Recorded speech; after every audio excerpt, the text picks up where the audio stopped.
First and foremost, thank you so much for taking out the time to stop by on the platform. I really appreciate that. I know you got a tight schedule. I Um, do. My pleasure, my pleasure, my pleasure. right, right. And I definitely love the work that you've been doing for years and years and years. So it's definitely an honor to be able to speak to you. And, I definitely look forward to hearing more about it. Thank you, thank you, thank you. I'm glad you have laughed with me over the years. And I, my jacket back there is bothering me, but don't worry about that. But yeah, so I'm ready to dive into it whenever you are. My eyes look low as heck. I'm trying to make them look bigger, but I don't know if it's working. Good, good, Okay, cool. beautiful. Okay, now for the viewers, if they may not recognize you, let them know what your name is and definitely where you're from.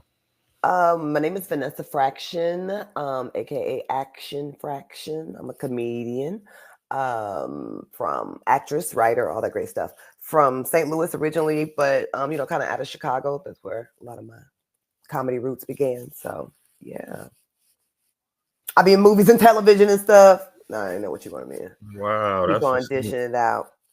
And yeah, if you don't know me, hopefully you'll be Mhm. seeing more of me. Yeah, yeah, definitely, definitely. Big shout out to St. Louis. I'm from Cleveland, so I'm from the Oh, Midwest. yay! Got to give it up for the Midwest. Yeah, yeah. I had a chance to visit St. Louis a couple times. It's a mighty small town. Some big names come up out of there for sure. Some of the best. Yeah, yeah, yeah. It definitely give you good roots. Most people I know out of St. Louis are good folks. So Yeah, yeah, most glad to definitely. be glad Mm, glad to be one of them. definitely, definitely. Now I can ask you this. Now, when did Hmm. you develop this passion for comedy and acting and writing and singing? Well, like most as a little girl, I came from a big family. Like it's six of us.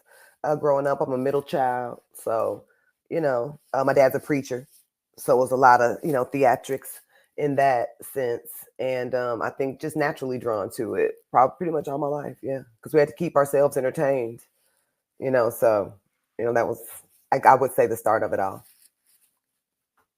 Okay, okay, that's cool.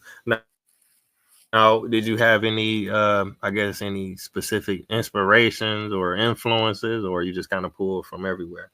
Um, Everywhere, but when there's we watched a lot of movies growing up, so definitely when I saw what was it, Bill Cosby himself, that really made me want to do stand up. There was some stuff I think early at maybe Star Search. It was like with Ellen DeGeneres, or I always would be attracted to. Ooh, we got to wait for the comic. I want to see what the comic's gonna do. You know what I mean? Like as a kid, definitely influenced by Eddie Murphy, Whoopi Goldberg, Jamie Foxx, that kind of thing. I'm sure the list, continues because I just love, comedic movies and stuff like that. But those were the ones top of mind for me. Yeah, yeah, Hmm. some icons for sure. I can ask you, about your start. Like, what was the comedy scene like in STL, or did you have to like, go to LA or New York or something like So that? I started comedy in Chicago. That's why a lot of times people say I'm from Chicago. I was about to speak in third person or something. But yes, a lot of people say that because they met me, through that circuit, and that's where my roots are. That's why I graduated high school. That's where my church home, my last church home was. So I stay Chicagoed up. And so that's a really, really popular scene with a lot of really wonderful folk coming out of there. So it was it was still very much thriving. I would say when I got into it and I was ushered in um, quite well, on the road very early in my career. And I started at an open mic, and you know, it was good. I'm trying to make it sound a little more, you know, bam, bam, bam. But it really was, it really is a good place to start comedy because the Chicago audiences are very honest, and they don't always give up the laugh so easy. And there's different sides of town that you can go on and really flex and, get some universal appeal going on. So, yeah, and then just a lot of comics there are strong, so it's always good to be around other strong comics. And they Chicago definitely say Chicago has its own flavor, as I have my own flavor. So yeah, definitely glad that that was the city I started in. Yeah, big shout out to the shop for sure. I've heard that. I've heard comedians say that Chicago is a tough crowd. So for you to actually start out there, dang, that's You what's thick up. skin, baby, thick skin. Yeah, yeah, definitely. Okay, now my first introduction to you was the Def Jam stage. I think you had on the yellow and you Oh, had the nice. afro. Yeah, with the You were killing afro. it. Yeah, yeah. Hmm. I truly appreciate that performance. Now, what was that experience like for you? Going from doing an open mic to making it all the way up to Def Jam. Dream come true, you know. As a young lady, I used to rush home and figure out because I don't know if we wouldn't necessarily stay up and watch Def Jam, but we would always catch it, over some. I don't remember how we caught it. I'm fucking up the story. Point is, I it was an absolutely awesome experience being able to finally be on something that like I said, I dreamed about being on. And that kind of, what can I say, was a big turning point, in my career. The experience in itself, I was on a show that featured Gilson Lubin. He was from Canada. I was in the middle, and then the last comic was Patrice O'Neill.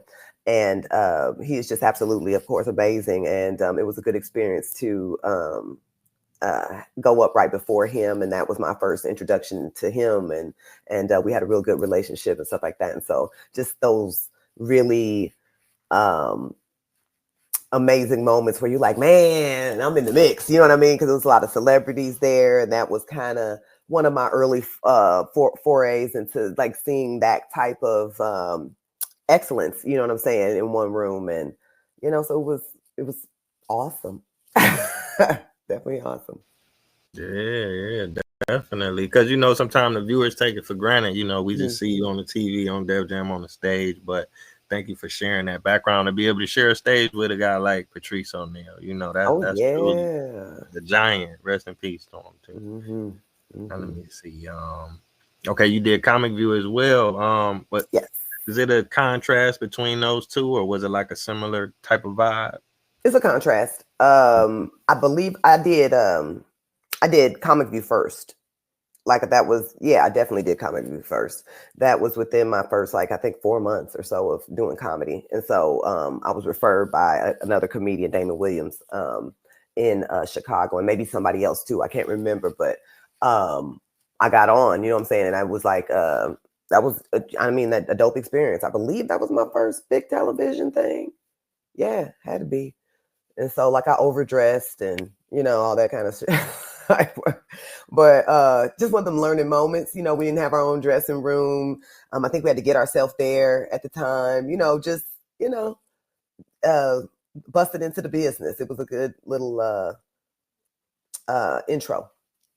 Yeah, and but the difference. So that's what you asked me. The difference with was it a difference? It definitely was. With Comic View, it's very television friendly, so you can't swear very much. So you tailor your set to be more of a clean set. And with Def Jam, you could just be free and flip it up off the mouth any kind of way, and that's a freedom you don't often, well, back then you certainly didn't often get. And so I definitely had more fun doing Def Jam, but again, Comic View was fun because Bruce, I believe, was the host that year. And, I was there with a lot of fun peers. So yeah, it was a dope experience.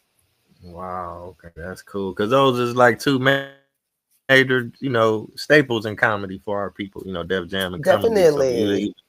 take it there, that's amazing, and you still doing your thing. Yes. Now I was looking at your profile. Now you done did some writing for like Nickelodeon and Disney, and is that Well, that? no, I was on some shows on Nickelodeon. Okay, I think it was okay. How was Nick. that?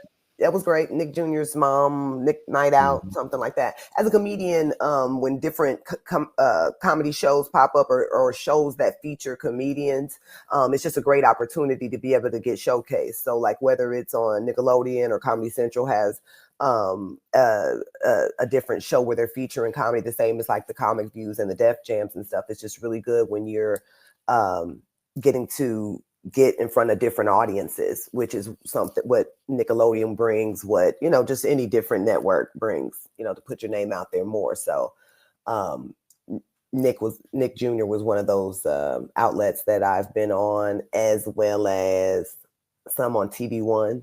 I kind of want to think of all the names of them, but uh, you can Google me and you can Right, see some of the other stuff that I've been on. But yeah, it's been a blessing to be able to be on different platforms to feature that featured my comedy. So yeah. yeah, yeah, that's dope. Now, okay, now the Monique, you worked with the Monique show and 106. Yes, yes, I was Okay, you talk about that.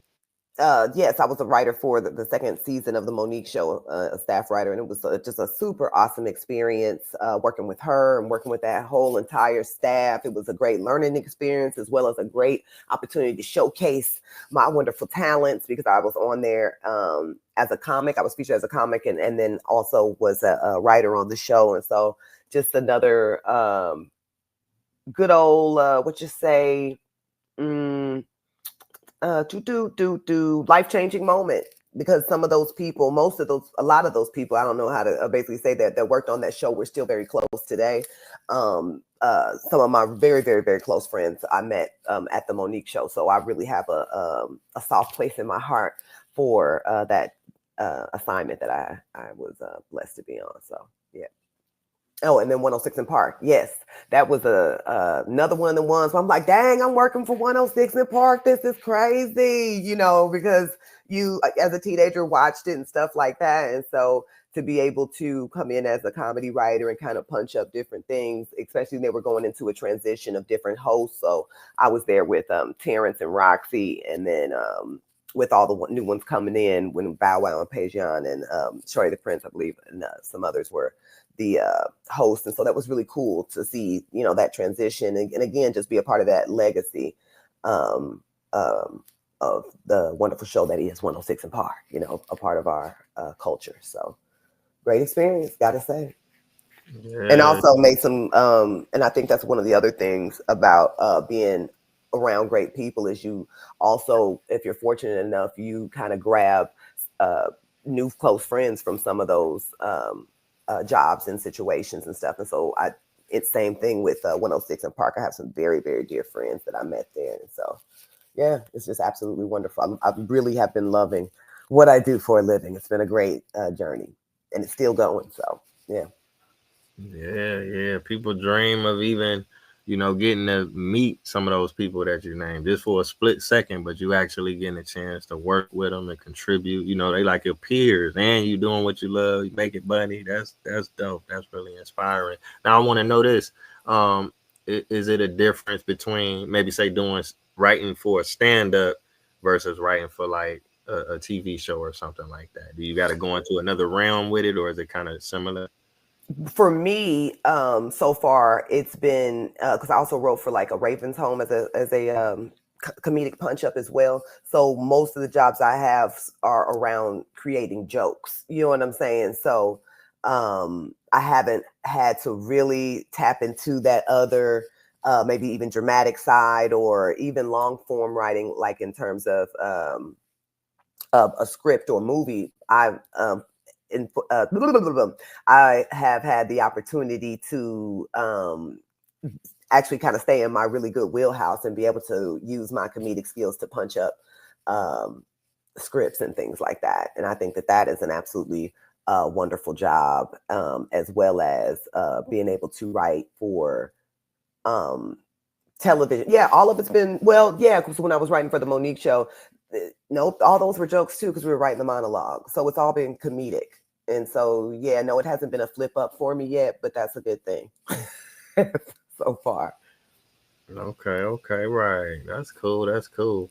Okay, now I can ask you about some more appearances you had with Sure. Barbershop 2, Man and Wife, Kevin Hart, Celebrity Game Face. If you could Oh, speak. yeah, yeah, yeah. So, yeah, Barbershop 2 was my first movie. Again, you're asking me about all the really good highlights.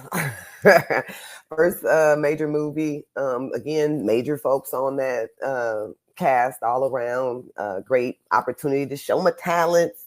Great experience learning from folks once again, and mingling with people that I admire and listen to their music or watch them on, film and television. So again, dream come true. Wonderful experience seeing my family being able to see me on the big screen. So I've had some just, it's been a lot of positives, very few negatives in this wonderful business. Man and Wife was another fun opportunity. Excuse me. Another fun opportunity. Working on Man and Wife. Again, I'm always working with great staffs and great actors, and that was on Bounce. And TC Carson, which I always used to watch him on Living Single. He was on there, and some other folks. Please, my charge it to my. I think I'm going through menopause at some point because I'm getting all these little brain fogs. I can't hang on, but I'm gonna do my best. But just don't charge all this forgetting of names to my heart. It's more so to yeah, something else. So, but just again, I just smile when I think about any of these opportunities. You mentioned even Celebrity Game Face. I was on there with T-Pain because his wife was out of town at the time. And so I jumped on actually the day before I was getting married. And it was fun. It would help me keep my mind off, my nuptials that were coming tomorrow, the next day. But it was really fun, just doing silly stuff with Kevin Hart and doing some fun games. Again, these are things that I was always like, man, it'll be cool if I was a celebrity and I was able to do all that type stuff and be around these kind of people and blah blah blah blah blah. And it's awesome to know that again, these are your peers and that yes, dreams can come true if you go for them and work towards your goals and stay consistent and stay disciplined until you reach them. And so it's been awesome. And then also with mentioning T-Pain, I'm on the Nappy Boy Radio podcast as co-host, myself, Pip, Amber. It's like a wonderful team that we work with over at Nappy Boy Radio. And I'm actually, after this, going to our first episode for season 3. So I'm real excited that we're coming back with that. And that's been absolutely wonderful. Again, meeting all kind of folk, and also some of them I already know. A lot of the guests and stuff that we have, and working with T-Pain is just so crazy amazing, so much fun, and I hope y'all listening to it. Yeah, definitely. Big shout out to T Pain, another icon. I mean, musically, Yeah, he one of the best, but he seems yes, like a very indeed. animated, exciting person to be. He got that Yeah, energy. You could feel it. You know what I'm saying? definitely, definitely. Happy Yes. I've been, joined with just amazing folks. I really don't have really nothing to complain about, and I'm glad about that. Yes, indeed. Yes, indeed. Okay, now I can ask you. Now you done did some traveling with the comedy. And say you've been to the UK, Germany, Japan, South Hmm. Korea. What Hmm. is that experience like for you? And is it any challenges as coming from the states and then going to different places like that? Traveling doing comedy is dope. With some of those, I was working for the USO and doing comedy for our troops. And so that would take me to like Germany and, like I said, South Korea and Japan and a number of other places. And so, in that sense, no, I really didn't have to switch it up that much in terms of understanding, but you do tailor it so that you can, get a personal experience. So it's fun working with the armed services and stuff like that. And then other times, yeah, sometimes if I'm in Amsterdam or in the UK and stuff like that, yes, you do. It's fun when you flip it a little bit, so that you, and like I say, personalize it and talk about your experience being over there and the differences between us and stuff like that. And it's also cool when you just pop and, do your own stuff because they love to hear about, our culture and, this, that, and the third. So, it's just always, I love to make people laugh all around. I don't care who you are all around the world. I once had an audience that barely spoke English, and so I just made sure I was super animated and spoke slower. And, I think I just hurried up and did maybe 5-10 minutes and got up off of there. But it was, again, just another opportunity, another opportunity to improv and learn how to, no matter what, get that job done and make sure that the audience is entertained and laughter is had. And so all these experiences have been just wonderful. Yeah, that sounds amazing. I mean, because like I say, people just dream of traveling. Like, oh, I could go to Japan one. That's their lifelong dream. And then for you to go there and go here and go there and then get to get paid and travel and meet, That's dope. That's really dope. Now, okay, I wanted to ask you about this. You've been in the game for a few years, and I guess in the last maybe 10 or 15 years, the technology, the AI, the social media, and it is affected of us all. But comedians, you see a lot of people posting funny stuff online. Has that been a smooth transition for you, and what are your thoughts on it?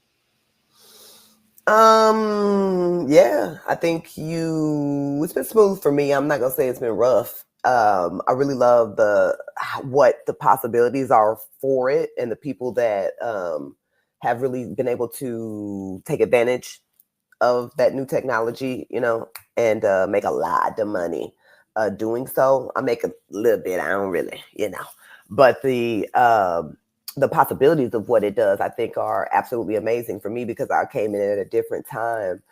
It's cool, and I found my ways to enjoy it. I'm really probably not on there as other folks. I'm sure you'll be seeing more of me and all that stuff. But it's a lot of positives for it and with it, because you're being able to be exposed to a much bigger audience, and people can stay in tune with you, and that again translates to people coming out to the club, and again translates to more money, and uh, again lots of positives. If I'm looking at the things that kind of were challenges for me, in the beginning, and stuff like that, for me at times it was too much going on. It seemed like it was a noisy highway to me, and it was taken away from people coming out and really enjoying. I'm not gonna say taken away from, that's wrong, but I think if I'm being honest, I really was feeling tired, not really wanting my voice to be out there, because I was like, oh, y'all got enough. You know what I'm saying? Like, I heard every time Dick and Harry, I'm sick of it. I'm just, and it made me almost step back just a little bit, because I was like, everything is just so noisy. And I only enjoy doing stand up in uh, live, you know what I'm saying, in clubs or in theaters and stuff like that. But online, I was like, it's just so noisy. I don't know if I want to participate, and I went through that for a little bit. And, but it's a way of life right now. So you got to get on board, because you don't want to leave any money on the table. You don't want to leave fans on the table, that kind of stuff. So even if it is a challenge for you, a lot of times, you have to kind of find, um, just how to get over that. You know what I'm saying? Is for the greater good. I think it's one of those things where I've had a lot of freedom in my job, or career, as you will. But one of those differences is like working a 9 to 5, sometimes, or working for someone else. It's like something that you may not want to do, but it's a part of the job. Even when you work for yourself, it's a part of the things that maybe you don't want to do so much, but it is critical if you want to expand and do more and stuff like that. And so it's one of those things where, I had to just put my, head around it. Yes, I could choose not to do it, but who is that hurting? You know what I'm saying? And what benefit would it give me? It's a greater benefit to me. And so sometimes you have to get over those obstacles and, uh, find your ways to love it. And if not love it, at least learn and get it done, because I like shiny things. So. Yeah. Exposing yourself to more folks is a quick way to do it, and the internet provides that. So yeah, I've had my challenges, but gotta love it. Yeah, yeah, we all have. Like they say, you gotta evolve or dissolve, because it seemed like technology is moving fast anyway, but it got kind of like expedited because of the lockdown, and it just, like you say, it was just too Yeah. much coming in at once, and people, Mm-hmm. you know, People's getting a little too personal. You know what I mean? I felt very much like people want to, I felt like I was given enough. And when you see me on stage, if you see me on television, if you see me on a movie, I never thought about the career in terms of people wanting to know more about you, you know what I'm saying, and how your life is, and the things you use and the things you do, and stuff like that. And so it felt a little invasive to me, you know what I'm saying. I really wasn't down with it, especially like now that I'm married and stuff like that. Like I just was like, I don't know about that. Now my husband, he posts all that little stuff, he just loves it, all that, whatever. But for me, I don't know who's looking at it. Sometimes that bothers me, you know what I'm saying, because I'm like, I don't know if I want them to see this. And I don't know who those people are, but the thought of it sometimes just used to make my skin crawl a little bit. But again, there's different ways where you can, create content that's not so personal and you can still participate. So, you know. Yeah, I definitely understand with that because it's like I want to get my platform out there, but I don't really want to show my face. I don't want people seeing me when I sit down to eat or when I'm digging in my Mm-hmm. nose or taking out my trash. You know what I'm saying? I Right. just want to get my money, but I still got to deliver, some good content. And they, I guess the fans feel like they want, like nowadays, they want to know you. Back in the day, you Mm-hmm.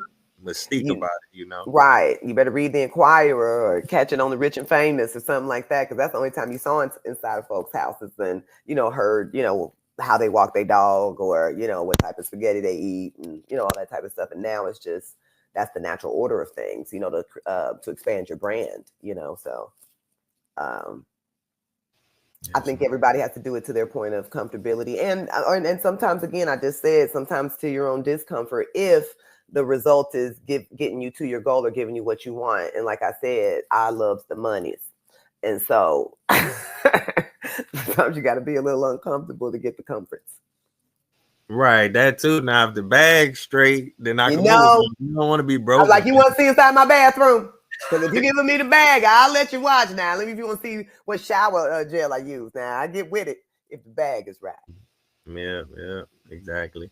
Okay, let me see. I got another question about okay, by you being on the Def Jam platform, like you say, you was pretty much able to say what you want, but I Mm-hmm. guess in recent times we had this thing called cancel culture. Now, Right. as a comedian, what is your perspective on that? Should and as a singer, or writer, or artist, or painter, should you be able to say and do anything you want, or is it certain things where you say, well, no, we can't talk about that, or we can't laugh at that, or how do you feel about it?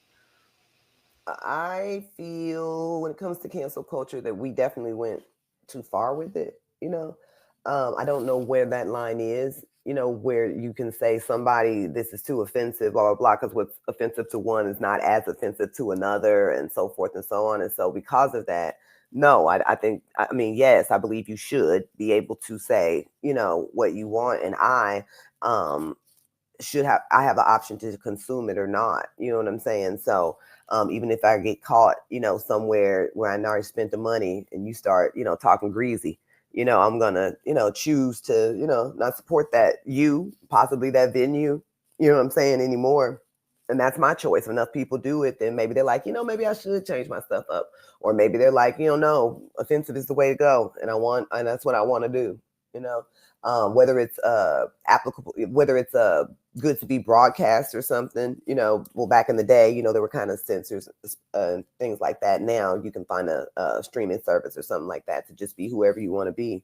And I think as long as it's not violent, you know what I'm saying, or invoking violence, against people, um, that's maybe where I would draw a line, you know.